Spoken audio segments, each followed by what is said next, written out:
Welcome to the deep dive. Today we're taking a really fascinating journey into the ideas of Jacques Lacan. He was a French psychoanalyst, psychiatrist too, who really, well, he shook up intellectual circles in France back in the 60s and 70s. Yeah, he certainly did. And, while you might not find many therapists, say, here in the US or UK, directly using his methods day to day, it's really important to understand that his thinking has had this profound influence, Right. especially on how academics analyze things. Literature, film, even just broader culture. So even if Lacan's name is new to you, you've probably bumped into the effects of his work somewhere. Exactly. And what makes this exploration, I think, so compelling is that at the heart of it, Lacan's work's about bringing together Freudian psychoanalysis with structural linguistics. Is that right? That's the core idea. It's a pretty unique way of trying to understand the human mind, the subject, and the absolutely fundamental role language plays in shaping who we are. So it's not just about communication, it's deeper than that. Much deeper, according to Lacan. We'll be looking closely at excerpts from a source called A Philosophia de Jacques Lacan. It gives us a good mix, Lacan's own words, which can be tricky sometimes, Yeah, I've heard that. and also different critical viewpoints on his often pretty intricate ideas. Okay, so our goal today is to really dig into some of Lacan's key concepts and also the debates, the controversies that still swirl around him. We want to give everyone a clearer sense of why he's still such a captivating figure and, let's be honest, often a controversial one too. Definitely controversial. So let's get started. Jacques Lacan lived 1901 to 1981. Psychoanalyst, psychiatrist. But his core argument, the big one, was the unconscious is structured like a language. What was so revolutionary about thinking of it that way? What's really fascinating there is his attempt to bring in what he saw as modern linguistics into Freud. Specifically, he was looking at Ferdinand de Saussure. So sure, right, the structural linguistics guy from the early 20th century. Exactly. Lacan believed our relationship with language isn't just functional. It's foundational to how our minds even work. He thought the same kinds of structures you see in language, metaphor, metonymy, the way signs work also shape our dreams, Mm. our slips of the tongue, the whole fabric of unconscious desire. So you could almost read the unconscious like a text. But that's the implication, yeah. Yeah. It's a powerful idea. He even said quite strongly, the man who is born deals first with language. This is a given. He is caught in it even before being born. Wow. I mean, that really hammers home how deep he thought this went. Language shapes us before we even draw breath, essentially. Precisely. And this viewpoint fundamentally changes how he saw the unconscious itself. For Lacan, it's not some, hidden basement full of repressed stuff like the traditional Freudian picture. Right. Instead, it's, as he said, structured like a language. So not a murky pit, but something with its own kind of grammar, its own rules. Yeah. That's a big shift from how most people think about it. It really is. And he emphasized this idea of discontinuity, how the unconscious actually shows itself. He said, the discontinuity, then, is the essential form in which the unconscious appears to us as a phenomenon. The discontinuity in which something manifests itself as a vacillation. Vacillation, like flickering. Yeah, like breaks, interruptions. It's not a smooth flow, but these gaps and flickers where something unconscious kind of breaks through into awareness. That makes intuitive sense, actually. You know, those random memories that pop up or thoughts you can't quite pin down. Exactly. And speaking of things you can't quite pin down, he picks up on a Freud's idea of the umbilicus of the dream. That point in a dream where interpretation just stops. Yeah, the bit you can't unravel. Lacan uses that to symbolize the fundamentally unknowable core of the unconscious, the gaps that are always there. It's a reminder that even in analysis, you hit a limit. He also saw the unconscious revealing a breach, like an opening, through which neurosis tries to sort of create a new balance with reality, or real, that isn't necessarily fixed beforehand. It suggests the unconscious is more active in shaping reality than just holding on to old stuff. Okay. Now, let's shift to this idea of the subject. He talks about a decentered subject, and he's drawing on quite a few thinkers here, isn't he? Saussure, Heidegger. Derrida, Gadamer, yeah. This is really key. Traditional philosophy, especially after Kant, often paints the subject, the I, as this confident, independent boss in charge of thoughts and actions. Right, the master of its own house. Lacan flips that. He argues the subject is defined from the outside, mainly by language. Yeah. We don't start as fully formed selves who then learn to talk. Language gets there first and shapes our very sense of I. It's not that self-assured Cartesian I think, therefore I am. The thinking I isn't really in the driver's seat. Not in the way Descartes meant it, no. And Lacan connects this directly to psychoanalysis. He says, it is from this step that depends the fact of being able to summon the subject to re-enter the unconscious. For, after all, it is important to know who one is summoning. And he explicitly says the one being summoned is the Cartesian subject.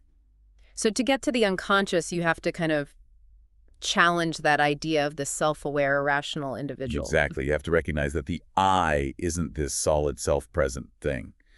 And when he talks about recordation and analysis, it's not like Plato's idea of remembering some perfect form. Right, not like recalling a lost memory perfectly. No, it arises from the structure of language itself, structure of the signifier. Remember, Saussure focused on the system of language, how meaning comes from differences between words, not just the words themselves. Okay. Lacan takes that systemic view. So recordation is about how meaning gets constructed through these linguistic relationships, not about retrieving some inherent truth. It almost sounds like he thought nature itself gives us some meanings to work with. He says something like, nature provides dot meanings, and these meanings organize human relations creatively. Yeah, that's an interesting wrinkle. It suggests language isn't just this arbitrary code we slap onto a meaningless world. It interacts with, maybe builds on, existing patterns or significances we find in the world and in our relationships. Okay, now let's shift gears a bit. He makes a distinction between desire and pleasure. How are those different in his view? Well, he sees pleasure as linked to homeostasis, keeping things level, balanced. He calls it a principle of the homeostase. Like keeping the thermostat steady. Kind of, yeah. Yeah. But desire is different. It finds its meaning, its energy right at the edge, at its limit. He says it finds its frontier, its limit, and it is in relation to this limit that it sustains itself, crossing the threshold imposed by the pleasure principle. So desire isn't about being comfortable, it's about pushing boundaries. Exactly. Desire is fundamentally tied to lack, to what's missing, what's just beyond reach. It's the engine that keeps us striving, even if the ultimate goal is maybe unattainable. Which leads us neatly to the father figure, or what he calls the name of the father. That sounds pretty central. Oh, it's huge. He states flatly, the father, the name of the father, sustains the structure of desire with the structure of the law. So the symbolic father represents the rules, the limits that shape our desire. The thou shalt not. Sort of, yes. But then he adds this really interesting, maybe darker twist from Kierkegaard. But the inheritance of the father is his sin. What's he getting at there? Yeah. Sin. Yeah, what does that mean? It's complex, but it suggests that the law, the symbolic order imposed by the father, isn't pure or perfect. The sin represents the inherent flaws, the contradictions, maybe even the unspoken desires within that structure of law. So the rules themselves aren't clean. Pretty much. Think of the father figure not just biologically, but as embodying societal rules passed through language. The sin isn't necessarily, literal bad behavior, but the gaps, the inconsistencies, the compromises within the rules themselves, the gap between the ideal law and the messy reality of it. Authority itself is marked by imperfection, maybe even transgression. Okay, so the law isn't this perfect monolith. Got it. Now, another term you always hear with Lacan is jouissance. It's often left untranslated. Why? And what is it? Yeah, jouissance is notoriously tricky. There just isn't one English word that captures all its layers. It implies intense pleasure, sure, often with sexual overtones, but also something transgressive, something beyond just simple satisfaction or pleasure. Like more intense than just enjoyment. Way more intense. It's often described as kind of orgasmic pleasure, but one that also pushes against boundaries, rebels. It's this drive for ultimate fulfillment, sort of free from the usual checks and balances of the ego and superego. Is it like, when music hits you so hard it's almost painful, but in a good way? Is it like that feeling? That could be touching on it, yeah. It's that intensity that goes beyond simple liking. And it's weird because Lacan also defines it negatively sometimes. He says it's not more than a negative instance and that which serves no purpose. Which sounds totally contradictory. How can intense pleasure serve no purpose? Well, the negative part points to how it disrupts the normal order of things. The pleasure principles drive for equilibrium. It's an excess. It doesn't fit neatly into the functional world. It's something extra, something that, serves no simple purpose. And he ties jouissance to that fundamental question, what am I? Right, he says the I is located where the universe is a flaw in the purity of non-being is exclaimed. That's pretty philosophical. It's incredibly dense, yes. He's basically suggesting our sense of self emerges from this fundamental lack, this flaw in pure nothingness. And jouissance, in its excess and its unreachability, is deeply tied into that core question of existence and how the subject comes to be. Okay. Wow. So moving from the ideas themselves, how did Lacan actually present them? He famously preferred seminars over just writing books, right? Absolutely. The seminars were his main stage. It seems he saw them as more dynamic, more alive, a space to develop his thought in real time, maybe even performatively. Formatively. Yeah, the text mentions their theatrical nature. Apparently, they drew huge crowds, brilliant, elegant, and curious. It sounds less like a dry lecture and more like, well, philosophy is a public spectacle, maybe not seen since someone like Henri Bergson, who also drew big crowds. But Bergson was known for being pretty clear, relatively speaking. Lacan, not so much. The text mentions his neologisms and obscure references. Sounds like he could be hard to follow. Oh, notoriously so. Yeah. His style was deliberately dense, challenging. He'd pull from philosophy, literature, maths, social sciences, weaving them together in ways that, frankly, could be baffling if you weren't already deep in his world. Like using Edgar Allan Poe's The Purloined Letter to talk about the automaton of repetition. Exactly. That's a classic example. He'd take these seemingly unrelated things and use them to illustrate or build his own complex theoretical points, finding new meanings, sometimes quite surprising ones. And that super dense quote you sometimes see about the mirror stage, where he throws in Freud, Marx, Klein, and Camus all at once. Right. That perfectly shows the condensation, the layers. It's like he's having this intense conversation with the entire history of thought simultaneously in one sentence. You can see why critics found him infuriatingly difficult. But you can also glimpse the sheer ambition, the complex structure he was trying to build. Can we try and boil that down, though? What was the core point of bringing all those specific thinkers, Freud, Marx, Klein, Camus, together around the mirror stage? Okay, quick version. By blending insights on psychological development, Freud, Klein, social structures, Marx, and maybe the absurdity of existence, Camus, with the visual identification in the mirror stage, Lacan was arguing that our very sense of I, our ego, is formed in this complex intersection of personal identification, social forces, and symbolic meaning. It's not just a simple reflection. Right. It's formed at that intersection. It underscores both the depth he was aiming for and, yeah, the sheer challenge of reading him. Which, unsurprisingly, leads us to the criticisms. With a style like that, and such radical ideas, he must have drawn a lot of fire. Where did the main critiques come from? Well, a big one, as we touched on, is his reliance on Saussure's linguistics. Critics like Norman Holland point out that, linguistics didn't just stop with Saussure. Things moved on. Considerably. Holland mentions struggling to find any current linguistic texts that even seriously reference Saussure anymore. And yet, Lacan builds so much on that foundation. That feels like a pretty major problem if the linguistic ground he stood on isn't considered solid anymore. It's a significant challenge for sure.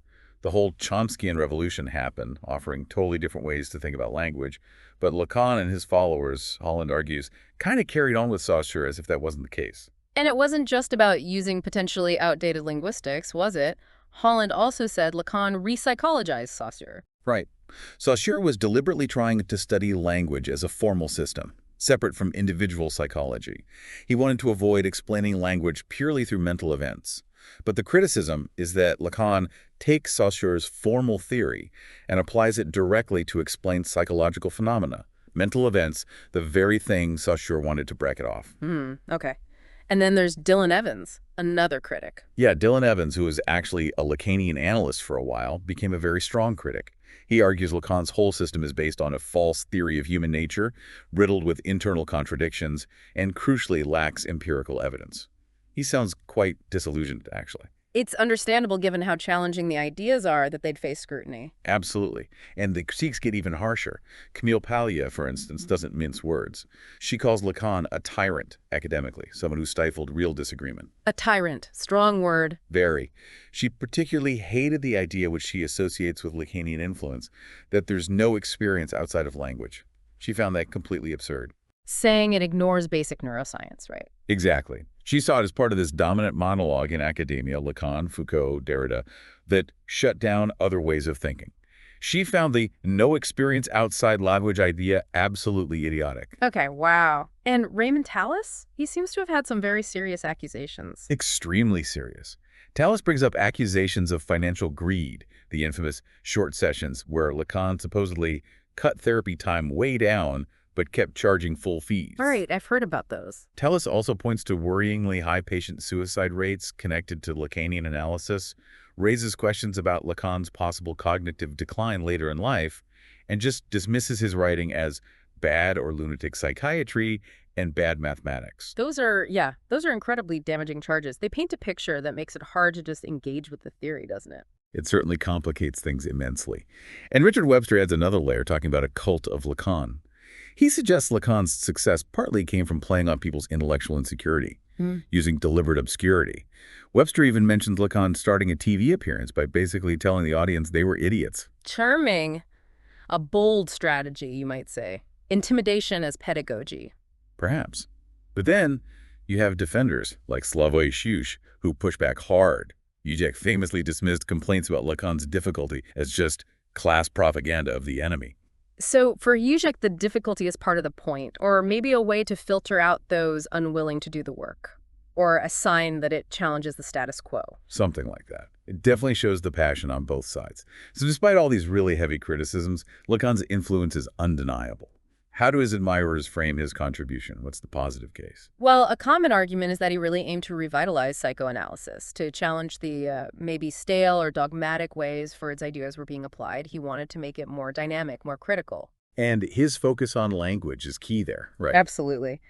That emphasis on the absolute centrality of language, not just in therapy, but in how the human subject, the I, is even formed, that's seen as a really crucial, game-changing insight. His wide-ranging interdisciplinary approach is also seen as a plus, pulling from medicine, math, myths, literature. Yeah, it allowed him to make connections maybe a more narrowly focused psychoanalysis would miss. And there's the argument, mentioned in the text, about his influence on moving psychoanalysis beyond a purely phallocentric view, especially through his work on female sexuality and the later impact of his student, Julia Kristeva. So opening up new avenues within psychoanalysis itself? Definitely. And it's interesting to look at Lacan's own words about truth. He said something like, "I am not playing at being paradoxical and saying that science has no need to know anything about truth," which sounds provocative. Yeah, like science doesn't care about truth. But he continues, "But I am not forgetting that truth is a value that responds to the uncertainty with which man's lived experience is phenomenologically marked."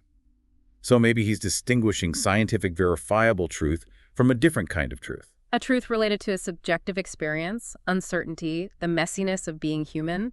That seems to be the suggestion. A truth that psychoanalysis deals with, perhaps, which isn't the same as scientific proof. So, summing up, despite the difficulty, the controversies, the really harsh critiques, Lacan's legacy is, while it's definitely there, it's complicated, contested, but undeniable. I think of Richard Rorty saying he kept trying to read Lacan and just couldn't quite get it. Even reading books about him didn't help much. Yeah, that sounds about right for many people's experience. He remains this figure who fascinates and frustrates, often in equal measure.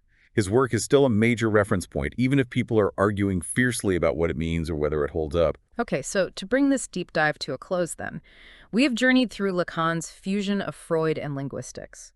We looked at some core ideas. The unconscious, structured-like language, that decentered subject shaped by it, the difference between desire and pleasure, that tricky concept of jouissance, and the symbolic name of the father. And we didn't shy away from the strong reactions, both positive and negative. The admiration for his insights, but also the really tough criticisms about his style, his clarity, the evidence, even ethical concerns about his practice. Right. So hopefully you now have a better grounding in this really significant, definitely controversial figure from 20th century thought. A foundation, at least, to navigate discussions that touch on his ideas. And that leads us to a final thought to leave you with. Lacan placed such immense emphasis on language shaping our reality.